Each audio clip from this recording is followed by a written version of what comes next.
오늘 주님께서 주신 말씀은 이사야서 62장 1절로 12절까지의 말씀입니다. 다 같이 한 목소리로 봉독하시겠습니다. 나는 시온의 의가 빛같이 예루살렘의 구원이 횃불같이 나타나도록 시온을 위하여 잠잠하지 아니하며 예루살렘을 위하여 쉬지 아니할 것인즉 이방 나라들이 내 공의를 뭇 왕이 다 내 영광을 볼 것이요 너는 여호와 입으로 정하실 새 이름으로 일컬음이 될 것이며 너는 또 여호와의 손에 아름다운 관 내 하나님의 손의 왕관이 될 것이라.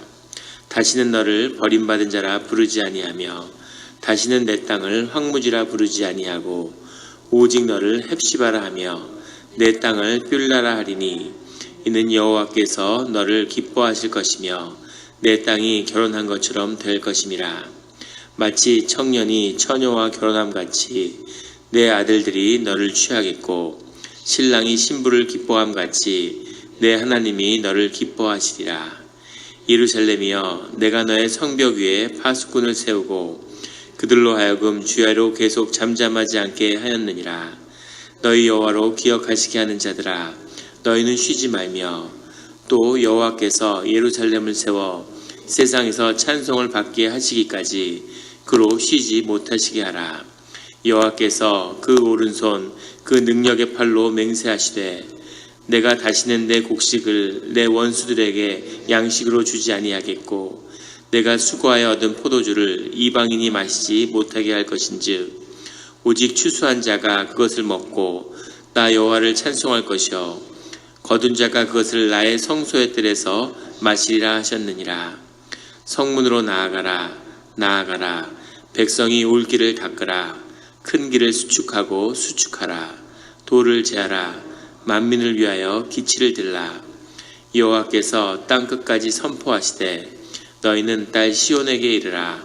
보라 내 구원이 이르렀느니라. 보라 상급이 그에게 있고 보응이 그 앞에 있느니라 하셨느니라. 사람들이 너를 일컬어 거룩한 백성이라 여호와께서 구속하신 자라 하겠고 또 너를 일컬어 찾은 바 된 자여 버리지 아니한 성읍이라 하리라. 아멘. 다 같이 기도드리시겠습니다. 하나님 아버지 감사합니다. 주의 음성을 듣고자 저희가 새벽 제단 앞에 모였습니다. 우리 마음의 기도와 우리 마음의 묵상이 주님께 연락되기를 원합니다. 감사드리며 예수 그리스도의 이름으로 기도드렸습니다. 아멘. 오늘 이사야서 62장의 말씀은 이렇게 시작하고 있습니다. 나는 시온의 의가 빛같이 예루살렘의 구원이 횃불같이 나타나도록 시온을 위하여 잠잠하지 아니하며 예루살렘을 위하여 쉬지 아니할 것인즉 여기서 나는 여기서 내가 누군가 하는 것이 도전이 될 수 있겠죠. 이것은 이사야하고 또 동시에 하나님이신 거죠. 이사야도 이런 마음을 주 안에서 갖고 이 말씀을 선포한 것이고 동시에 그것은 하나님의 음성을 대언한 것이기 때문에 하나님이 이사야를 통해 드러낸 하나님의 뜻일 것입니다. 시온의 의가 빛같이 예루살렘의 구원이 횃불같이 나타나는 그것을 위해서 주님이 쉬지 않고 잠잠지 않고 주님이 역사하시겠다고 그렇게 말씀하시는 거죠. 계속해서 이렇게 회복의 말씀을 우리 가운데 주시는 것 같습니다. 우리의 삶의 자리, 지나온 시간에 대한 우리 기억, 이 모든 것에서 하나님이 새롭게 하시는 그 일들을 경험하시는 우리 성도님들이 되시기를 예수 그리스도의 이름으로 축원합니다. 이방 나라들이 내 공의를 뭇 왕이 다 내 영광을 볼 것이요 너는 여호와 입으로 정하실 새 이름으로 일컬음이 될 것이며 새 이름이라고 하는 것은 정말 종말론적인 그런 뜻이 들어있습니다. 새 땅, 새 하늘처럼 하나님이 완전히 새로운 존재로서 우리를 속량하고 만나시겠다고 하는 그런 약속을 우리에게 주시는 거죠. 내 공의와 내 영광을 볼 것이다. 이방 나라들 가운데 하나님의 우리를 만드신 그 형상의 뜻이, 그 신실하신 뜻이 우리 가운데 나타나는 우리 삶 가운데 하나님이 지으신 내가 이 이 형상이 실현되는 그런 일들이 일어날 거라는 거죠. 우리가 살아서 해야 할 일이고 영원히 이루어 가야 할 주님 안의 소명입니다. 주님 우리에게 새 이름을 주시고 그 뜻 가운데 주님의 일을 이루신다고 약속하시는 거죠. 주님의 말씀을 선포하셨기 때문에 이 말씀을 취하는 자마다 이 말씀의 뜻이 온전히 이루어질 줄 믿습니다. 3절에 너는 또 여호와의 손에 아름다운 관, 내 하나님의 손에 왕관이 될 것이라. 관이라고 하는 것은 내가 누구인지를 상징하는 거죠. 그런데 하나님의 손에 왕관이 될 거라고 그렇게 말씀하고 있는 겁니다. 왕관은 머리에 쓰는 건데 왜 손에 있을까? 하나님의 보호하신 가운데 있다는 거죠. 세상에 왕관을 쓴 자들이 많이 있죠. 자기가 쓴 자도 있습니다. 그런데 하나님이 그 손에 왕관을 쥐어준다는 거죠.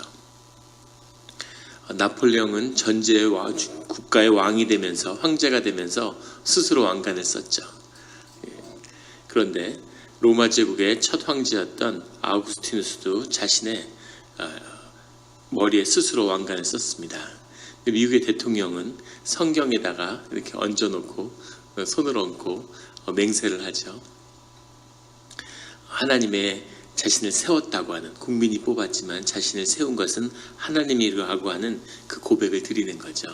그래서 왕관이지만 이 왕관은 하나님의 손 안에 있는, 하나님이 주신 하나님의 보호 아래에 있는 왕관임을 주님이 말씀하시는 거죠. 그런 왕관을 쓰는 주님 안에서 왕같은 제사장의 권위와 삶의 축복을 누리는 우리 성도님들이 되시기를 예수 그리스도의 이름으로 축원합니다. 4절에 다시는 너를 버림받은 자라 부르지 아니하며 다시는 내 땅을 황무지라 부르지 아니하고 오직 너를 헵시바라며, 헵시바는 너는 나의 삶의 기쁨이다 이런 뜻인데 기쁨을 상징하는 거죠. 너는 나의 기쁨이라는 거죠. 기쁨이라 하면 내 땅을 뷸라라 하리니, 뷸라라고 하는 것은 결혼한 여인을 의미하는 것이라고 합니다. 이 땅을 결혼한 여인이라고 하는 것은 주인이 있는, 짝을 이루는, 버림받지 않는 그런 곳이라는 거죠. 이는 여호와께서 너를 기뻐하실 것이며 내 땅이 결혼한 것처럼 될 것임이라. 결혼이라고 하는 것은 생명의 소산이 되는 거죠. 그래서 의미가 있고 또 짝을 이루고 하나님과 하나가 된다고 하는, 하나님 우리를 부르실 때 우리를 신부에 비유하죠. 또 예수 그리스도와 교회일 때 예수 그리스도가 신랑이 되고 교회를 신부에 비유합니다. 교회가 목회자를 청빙할 때 교회가 신랑이 되고 신부를 초청하는 그런 것에 비유를 많이 하죠.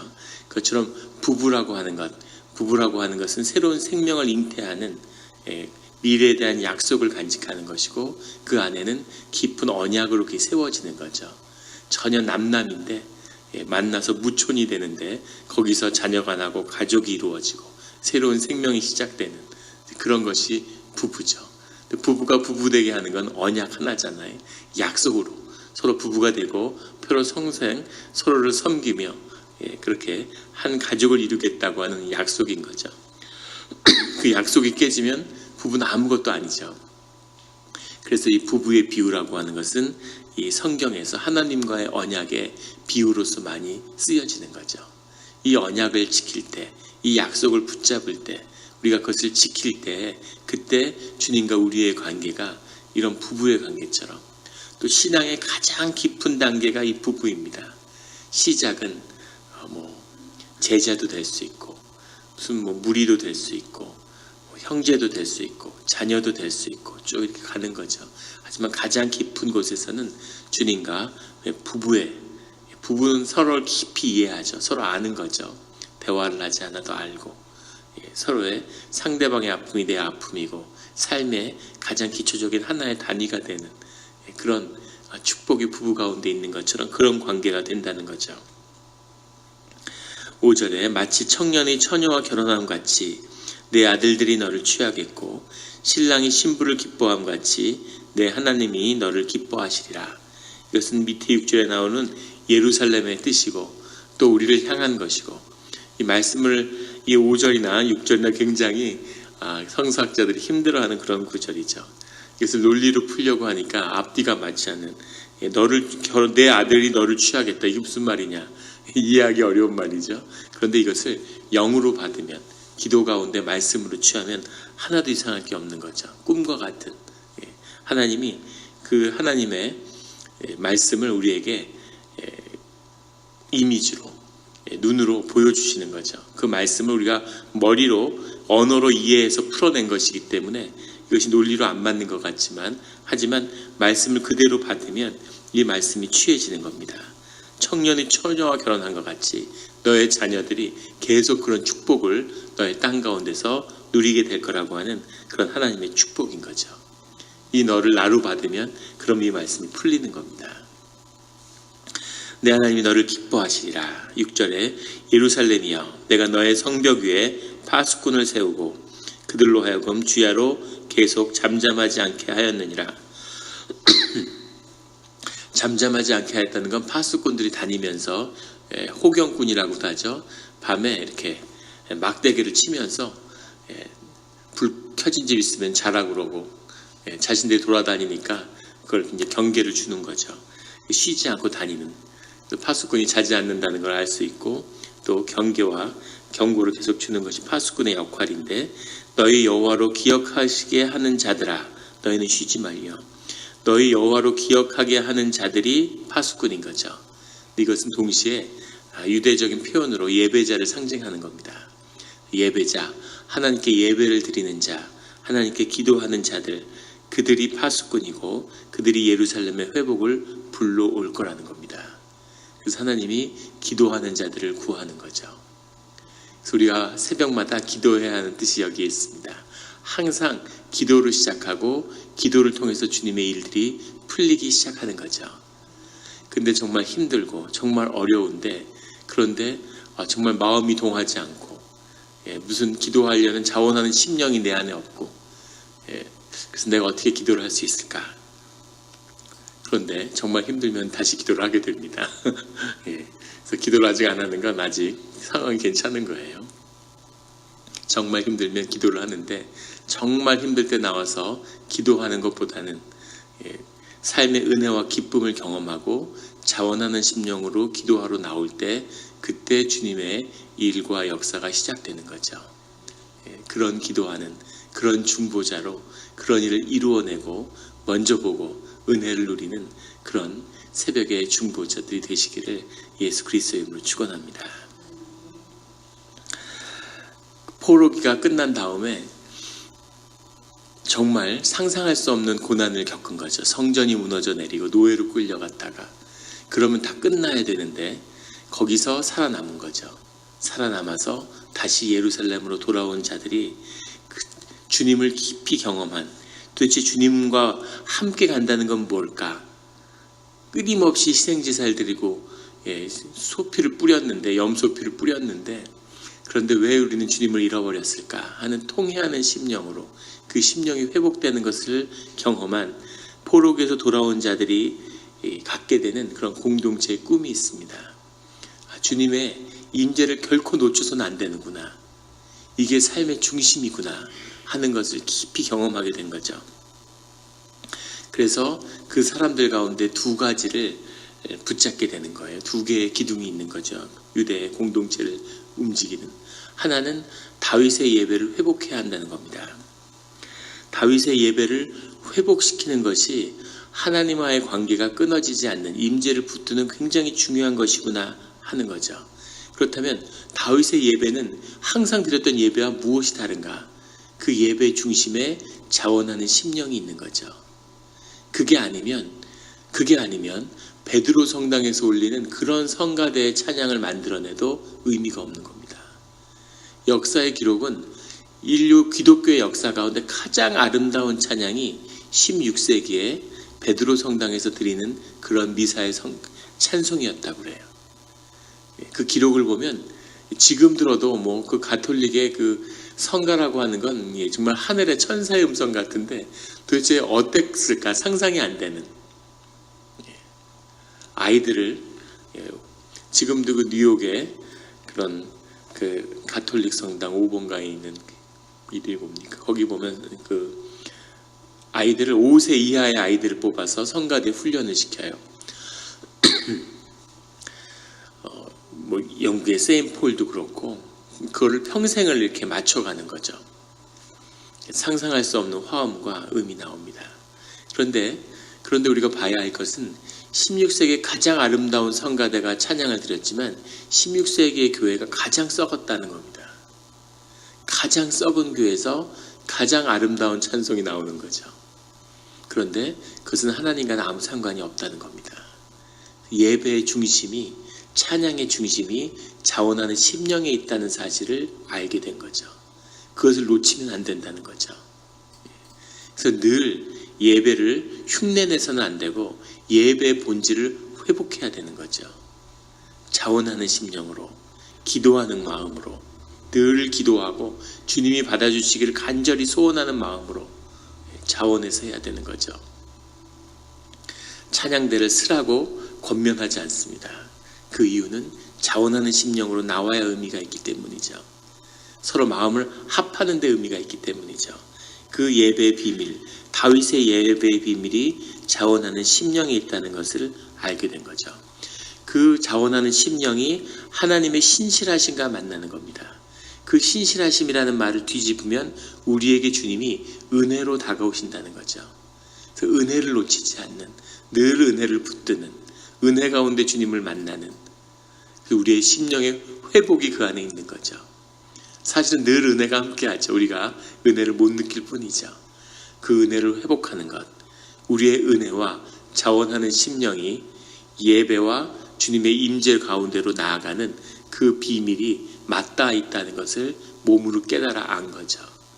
그것을 고난 가운데 깨달는 자는 일생토록 영원히 자자손손이 이 주님의 축복을, 임재를 놓치지 않는다는 사실을 안 거죠. 물론 그것을 알아서 또 너무 오만해지고 절대 주님을 놓치지 않는다는 그 인간의 한계겠지만 그래도 그 비밀을 붙잡은 자는 절대 쇠락하지 않는 겁니다. 그 비밀을 깨달아 아는, 몸으로 아는 그런 예배자가 되시기를, 예배자로 세움을 받는, 그 가정 가운데 아브라함으로 세움을 받는 그런 우리 성도님들이 되시기를 예수 그리스도의 이름으로 축원합니다. 9절에 오직 추수하는 자가 그것을 먹고 나 여호와를 찬송할 것이요 거둔 자가 그것을 나의 성소뜰에서 마시리라. 이것이 그 말씀의 비밀인 거죠.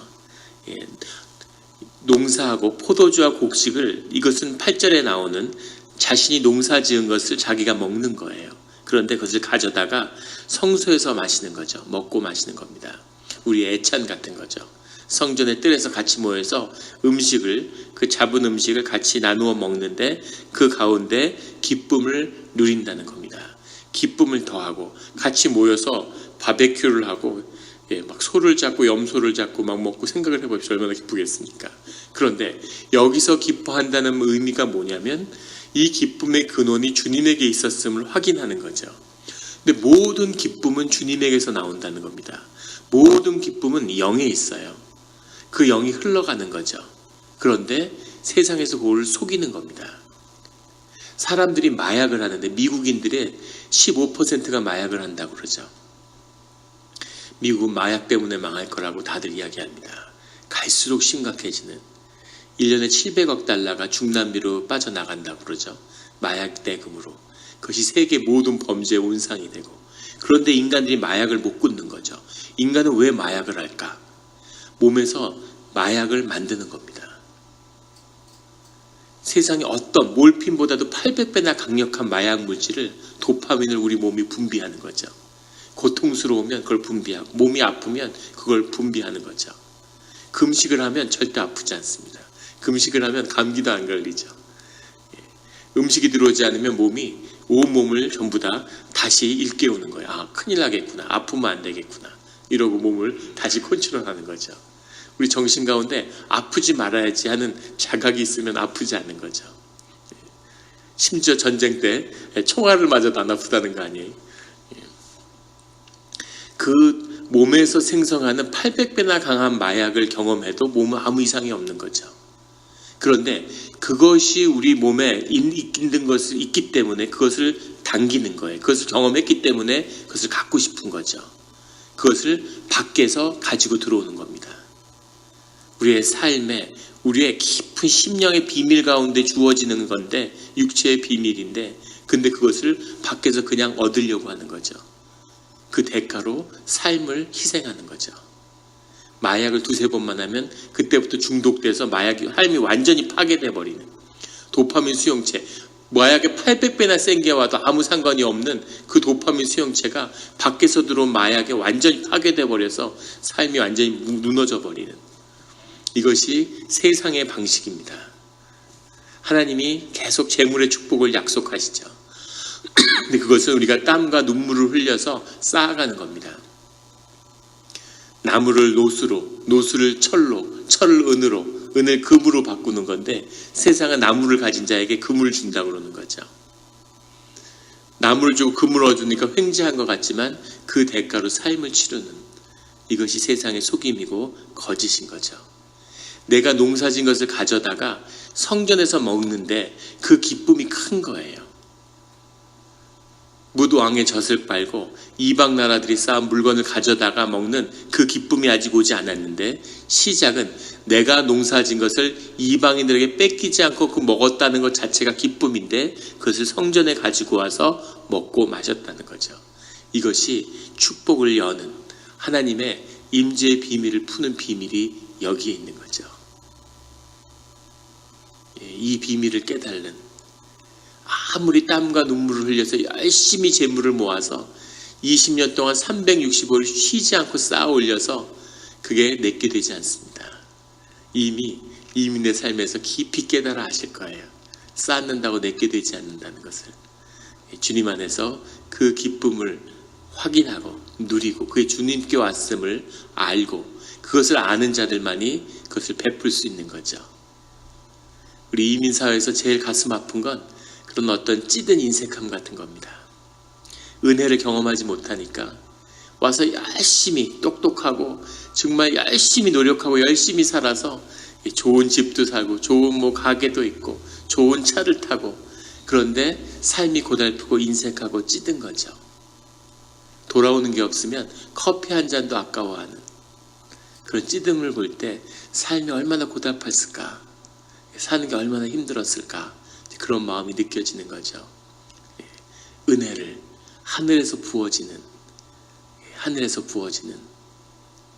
무당의 젖을 빠는, 세상에 쌓은 재물을 취하는 그 길로 가는 그 시작이 자신의 포도주와 자신의 곡식을 가져다가 성전에서 마심으로 기뻐하는 거죠. 거둔 자가 그것을 나의 성소의 뜰에서 마시리라고 하는 이 고백이 바로 그런 깊은 심령의 고백입니다. 여기서 한 발자국 더 나아가서 10절에 가면 성문으로 나아가라. 백성이 그 길을 닦으라. 큰 길을 수축하고 수축하라. 도를 제하라. 만민을 위하여 기치를 들라.